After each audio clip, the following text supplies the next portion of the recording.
नमस्कार। आज हम बात करेंगे एक तरह के ऑपरेटिंग सिस्टम की सफलता के लिए। ये सिस्टम न्यूरो लिंग्विस्टिक प्रोग्रामिंग या एनएलपी के 5 बहुत ही जरूरी सिद्धांतों पर टिका है। और ये सिद्धांत हमारे सोचने और काम करने के तरीके को पूरी तरह से बदल सकते हैं। तो चलिए शुरू करते हैं। ये सवाल मुझे लगता है हम सबके मन में कभी ना कभी तो जरूर आता है ना? कि ऐसा होता क्यों है कि कुछ लोग तो लगातार अपने गोल्स अचीव करते चले जाते हैं और वहीं कुछ दूसरे लोग अपनी पूरी कोशिश के बाद भी ऐसा लगता है जैसे एक ही जगह पर फंसे रह गए हैं। तो इसका एक जवाब एनएलपी देने की कोशिश करता है। और देखिए, ये कोई जादू की छड़ी नहीं है, बल्कि ये पर्सनल सक्सेस के लिए कुछ बहुत ही प्रैक्टिकल मार्गदर्शक सिद्धांत हैं। ये सिद्धांत क्या करते हैं? ये हमारे सोचने, काम करने और जो भी नतीजे आ रहे हैं उन्हें देखने के तरीके को एक नई दिशा देते हैं। तो आज की इस चर्चा में हम क्या क्या देखने वाले हैं? सबसे पहले एनएलपी के वो 5 मुख्य सिद्धांत क्या हैं? फिर हम देखेंगे कि अपने परिणाम से कैसे शुरू किया जाए। एक्शन ऑब्जर्वेशन लूप क्या होता है? अनुकूलन और निरंतरता की बात करेंगे। और आखिर में देखेंगे कि ये सब मिलकर सफलता का एक पूरा ऑपरेटिंग सिस्टम कैसे बनाते हैं। ओके, तो सबसे पहले बात करते हैं एनएलपी के इन 5 मुख्य सिद्धांतों की। आप इन्हें एक मजबूत नींव की तरह समझ सकते हैं। ये हमें अपने अचेतन मन यानी हमारे सबकॉन्शियस माइंड की पावर को समझने और उसका सही इस्तेमाल करने में मदद करते हैं, ताकि हम ज्यादा प्रभावी बन सकें, ज्यादा सफल हो सकें। तो पहला और सबसे जरूरी सिद्धांत है अपने परिणाम से शुरू करें। मतलब बिल्कुल साफ साफ पता होना कि आखिर चाहिए क्या। सोचिए, जैसे कोई भी बिना वकील बनने का सोचे लॉ स्कूल में एडमिशन तो नहीं लेता है ना। ठीक वैसे ही जिंदगी में कोई भी लक्ष्य पाने के लिए सबसे पहले ये जानना जरूरी है कि वो लक्ष्य असल में है क्या। एनएलपी में इसे खास नाम दिया गया है, सुगठित परिणाम, या अंग्रेजी में कहें तो वेल फॉर्म्ड आउटकम। अब इसका मतलब सिर्फ अपने लक्ष्य के बारे में सोचना नहीं है। इसका मतलब है उसे एक ऐसे ढांचे में ढालना, एक ऐसे फॉर्मेट में लाना जिससे उस पर काम करना और उसे हासिल करना मुमकिन हो सके।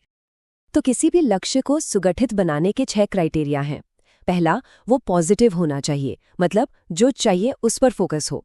दूसरा, वो सेंसरी हो, यानी सफलता कैसी दिखेगी, सुनाई देगी, महसूस होगी।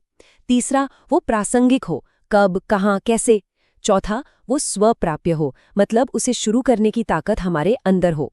पांचवा, वो इकोलॉजिकल हो, यानी हमारे लिए, दूसरों के लिए, सबके लिए अच्छा हो। और छठा, वो सार्थक हो, जिसका कोई मतलब हो, जो वाकई में जरूरी लगे। अब इस स्लाइड पर दिया गया उदाहरण बहुत ही कमाल का है। बाईं तरफ देखिए, एक कमजोर लक्ष्य। मैं अब और अकेला नहीं रहना चाहता। ये कमजोर क्यों है? क्योंकि ये उस चीज पर फोकस कर रहा है जो नहीं चाहिए। अब दाईं तरफ देखिए, एक सुगठित लक्ष्य। मैं एक प्यार करने वाला साथी ढूंढना चाहता हूँ। ये मजबूत है क्योंकि ये साफ साफ बताता है कि असल में चाहिए क्या। ये बस छोटा सा बदलाव है शब्दों में, पर सोच में ये बहुत बड़ा फर्क ले आता है। चलिए अब अगले 2 सिद्धांतों पर चलते हैं, और ये दोनों एक दूसरे के साथ मिलकर काम करते हैं। ये है एक्शन लेना और जो भी नतीजे आ रहे हैं उन पर ध्यान देना। ये दोनों मिलकर एक ऐसा लूप बनाते हैं जो सिर्फ योजनाओं को असल प्रोग्रेस में बदल देता है। देखिए, सबसे जरूरी बात तो यही है, एक्शन लेना। एनएलपी सिर्फ सोचने के बारे में नहीं है, क्योंकि सिर्फ सोचते रहने से कुछ भी नहीं बदलता। अक्सर हमें असफलता का डर रोकता है, लेकिन सच तो यही है कि बिना एक्शन लिए कुछ भी हासिल नहीं होता, कुछ भी नहीं। लेकिन सिर्फ एक्शन लेना भी काफी नहीं है। अगर हम अपने एक्शन से जो भी रिजल्ट्स मिल रहे हैं उन पर ध्यान ही नहीं दे रहे, तो ये तो अंधेरे में तीर चलाने जैसा हुआ। और यहीं पर तीसरा सिद्धांत काम आता है, जिसे कहते हैं सेंसरी एक्यूएटी या संवेदी तीक्ष्णता। जैसा कि आप इस स्लाइड में देख सकते हैं, हमारे विचार हमारी भावनाओं को और हमारी भावनाएं हमारे व्यवहार को प्रभावित करती हैं। मतलब किसी के व्यवहार को देखकर हम ये अंदाजा लगा सकते हैं कि उसके अचेतन मन में, उसके सबकॉन्शियस में क्या चल रहा है।